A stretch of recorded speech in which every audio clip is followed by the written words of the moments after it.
ಬೆಂಗಳೂರಿನ ಕೋಗಿಲು ಲೇಔಟ್ ಬಳಿಕ ಈಗ ಥಣಿಸಂದ್ರದಲ್ಲೂ ಕೂಡ ಅಕ್ರಮವಾಗಿ ಮನೆ ಕಟ್ಟಿಕೊಂಡಿರತಕ್ಕಂಥವರಿಗೆ ಬಿಡಿಎದವರು ಶಾಕ್ ಕೊಡ್ತಾ ಇದ್ದಾರೆ.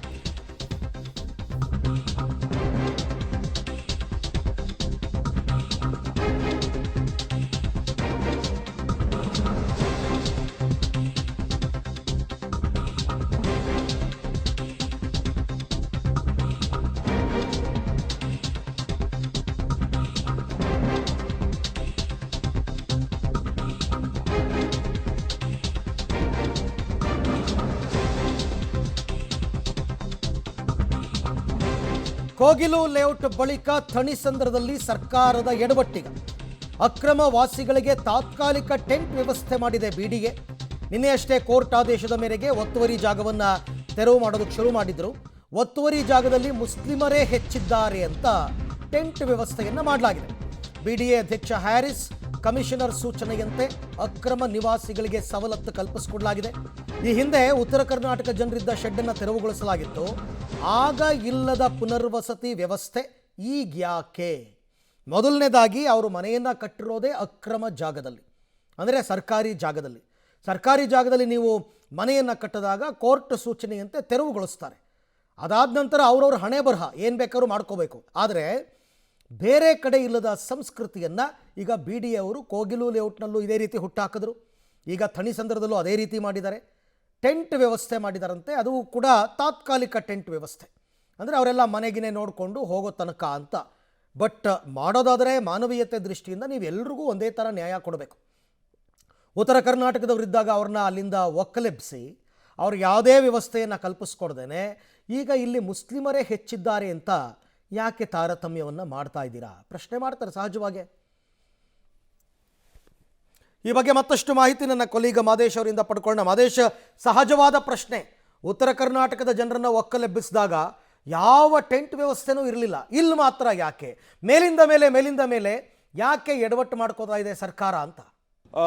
ಅರವಿಂದ, ಒಂದೇ ಕ್ಷೇತ್ರ ಬ್ಯಾಟರಾಯನಪುರದ ಒಂದೇ ಕ್ಷೇತ್ರದಲ್ಲಿ ಎರಡೆರಡು ಎಡವಟ್ಟುಗಳನ್ನು ಕಾಂಗ್ರೆಸ್ ಸರ್ಕಾರ ಈಗ ಮಾಡಿಕೊಂಡಿದೆ. ಈಗ ಥಣಿಸಂದ್ರ ಕೋಗಿಲು ಆಯಿತು, ಈಗ ಥಣಿಸಂದ್ರದಲ್ಲೂ ಕೂಡ ಸೇಮ್ ಅದೇ ರೀತಿಯಾದಂಥ ಎಡವಟ್ಟನ್ನು ಮಾಡಿಕೊಂಡಿದೆ. ನಿನ್ನೆ ಏಕಾಏಕಿ ಬಂದಿದ್ದಾರೆ. ಬಂದು ಒತ್ತುವರಿ ತೆರವು ಅನ್ನುವಂಥ ಕಾರಣ ಒತ್ತುವರಿ ತೆರವುವಂಥ ಎಲ್ಲ ಮನೆಗಳನ್ನು, ಅಂದರೆ ವಾಸವಿದ್ದಂಥ ಮನೆಗಳನ್ನು ಇವರು ನೆಲಸಮ ಮಾಡಿ ಈಗ ಇವರಿಗೆಲ್ಲ ಟೆಂಟ್ ವ್ಯವಸ್ಥೆ ಮಾಡುವಂಥದ್ದು, ಹಾಗೆ ಟಾಯ್ಲೆಟ್ ವ್ಯವಸ್ಥೆ ಮಾಡುವಂಥದ್ದು, ಊಟದ ವ್ಯವಸ್ಥೆ ಮಾಡುವಂಥದ್ದು, ಇವೆಲ್ಲವನ್ನು ಕೂಡ ಮಾಡೋದಕ್ಕೆ ಕಮಿಷನರ್ ಇನ್ಸ್ಟ್ರಕ್ಷನ್ ಕೊಟ್ಟಿದ್ದಾರೆ ನಮಗೆ ಅಂತ ಈಗ ಇಲ್ಲಿನ ಅಧಿಕಾರಿ ಅಂದರೆ ಡಬಲ್ ಇ ಹೇಳ್ತಾ ಇದ್ರು.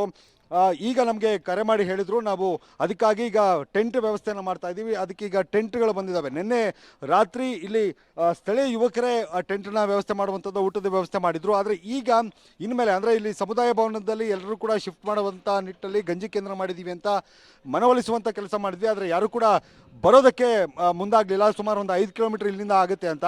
ಆದರೆ ಈಗ ಇಲ್ಲೇ ವ್ಯವಸ್ಥೆ ಮಾಡೋದಕ್ಕೆ ಕಮಿಷನರ್ ಸೂಚನೆ ಕೊಟ್ಟಿದ್ದಾರೆ. ಅದಕ್ಕೆ ನಾವಿಲ್ಲಿ ಟೆಂಟ್ ವ್ಯವಸ್ಥೆನ, ಅಂದರೆ ಇಲ್ಲೇನು ಡೆಮಾಲಿಷನ್ ಮಾಡಿದ್ರು ಅವೆಲ್ಲವನ್ನು ಕೂಡ ಡಬ್ರಿಸನ್ನು ತೆಗೆದು ಇಲ್ಲಿ ಒಂದು ರೀತಿ ತಾತ್ಕಾಲಿಕ ಶೆಡ್ಡನ್ನು ನಿರ್ಮಾಣ ಮಾಡಿಕೊಡ್ತೀವಿ ಅನ್ನುವಂಥ ಮಾತನ್ನು ಕೂಡ ಈಗ ಡಬಲ್ ಇ ಹೇಳ್ತಾ ಇದ್ರು. ಅಂದರೆ ಇವೆಲ್ಲವನ್ನು ಕೂಡ ತೆರವು ಮಾಡಿ ಇವರಿಗೆ ಟೆಂಟ್ನ ವ್ಯವಸ್ಥೆ, ತಾತ್ಕಾಲಿಕವಾಗಿ ಉಳಿಯೋದಕ್ಕೆ ಟೆಂಟ್ನ ವ್ಯವಸ್ಥೆ ಮಾಡ್ತಾ ಇದ್ದಾರೆ. ಅಂದರೆ ಇದು ಯಾವ ರೀತಿಯಾದಂಥ ಒತ್ತುವರಿ ತೆರವು ಅನ್ನುವಂಥದ್ದೇ ಪ್ರಶ್ನೆ. ಜೊತೆಗೆ ಟಾಯ್ಲೆಟ್ನ ವ್ಯವಸ್ಥೆ ಕೂಡ ಇಲ್ಲಿ ಈಗಾಗಲೇ ಪೋರ್ಟಬಲ್ ಟಾಯ್ಲೆಟ್ನ ವ್ಯವಸ್ಥೆ ಕೂಡ ಇಲ್ಲಿ ಮಾಡಲಾಗಿರುವಂಥದ್ದು. ಇದನ್ನು ಯಾವ ರೀತಿಯಂಥ ಒತ್ತುವರಿ ತೆರವುವಂಥ ಕರೀತಾರೆ ಅನ್ನೋದನ್ನು ಬಿಡಿಎನೇ ಹೇಳಬೇಕಾಗತ್ತೆ. ಒಂದು ಕಡೆ ಕಮಿಷನರೇ ಈಗ ಸೂಚನೆ ಕೊಟ್ಟಿರೋದ್ರಿಂದ ಇವರಿಗೆ ತಾತ್ಕಾಲಿಕ ವ್ಯವಸ್ಥೆ ಕೂಡ ಇಲ್ಲೇ ಆಗುತ್ತೆ. ಇಲ್ಲಿ ಟೆಂಟನ್ನು ವ್ಯವಸ್ಥೆ ಮಾಡಿಕೊಡ್ತಾರೆ. ಇದು ಯಾವ ಥರದ ಒತ್ತುವರಿ ತೆರವು ಅನ್ನೋದನ್ನು ಬಿಡಿಎ ಹೇಳಬೇಕಾಗುತ್ತೆ. ಒಂದೊಂದು ಕಡೆ ಒಂದೊಂದು ರೀತಿಯಾಗಿ ಮಾಡ್ತಾ ಹೋದರೆ ಬಿಡಿಎ ಮಾಡುವಂಥ ಒತ್ತುವರಿ ತೆರವನ್ನು ಯಾವ ರೀತಿಯಾಗಿ ನಾವು ಅನ್ಕೋಬೇಕು ಅನ್ನುವಂಥದ್ದನ್ನು ಜನರಿಗೆ ಬಿಡಿಎನೇ ಹೇಳಬೇಕಾಗುತ್ತೆ. ಉತ್ತರ ಕರ್ನಾಟಕದ ಜನ ಇದ್ದಂಥ ಸಂದರ್ಭದಲ್ಲಿ ಅವರನ್ನು ಒಕ್ಕಲೆಬ್ಬಿಸಿದ್ರು. ಆ ಸಂದರ್ಭದಲ್ಲಿ ಯಾರಿಗೂ ಕೂಡ, ಅಂದರೆ ಯಾವ ಮಾನವೀಯತೆ ದೃಷ್ಟಿ ಕೂಡ ಬಂದಿರಲಿಲ್ಲ. ಆದರೆ ಇಲ್ಲಿ ಹಾಗೆ ಕೋಗಿಲುನಲ್ಲಿ ಮಾತ್ರ ಯಾವ ರೀತಿಯಂಥ ಮಾನವೀಯತೆ ಇದು ನಿಮ್ಮದು ಅನ್ನುವಂಥದ್ದು, ಅಂದರೆ ಉತ್ತರ ಕರ್ನಾಟಕದ ಜನಕ್ಕೆ ಒಂದು ರೀತಿಯಾಗಿ, ಕೋಗಿಲು ಮತ್ತು ಥಣಿಸಂದ್ರದ ಜನಕ್ಕೆ ಒಂದು ರೀತಿ ಮಾಡೋದಾದರೆ ನೀವು ಇಬ್ಬಗೆಯ ನೀತಿಯನ್ನು ಅನುಸರಿಸ್ತಾ ಇದ್ದೀರಿ ಎನ್ನುವಂಥ ಪ್ರಶ್ನೆ ಸಹಜವಾಗಿ ಕಾಡುತ್ತೆ. ಅರವಿಂದ್, ಈಗ ವ್ಯವಸ್ಥೆ ಮಾಡ್ತಾ ಇದ್ದಾರೆ. ಇಲ್ಲಿ ತಾತ್ಕಾಲಿಕ ಶೆಡ್ಗಳ ನಿರ್ಮಾಣ ಕೂಡ ಇನ್ನೇನು ಸ್ವಲ್ಪ ಹೊತ್ತು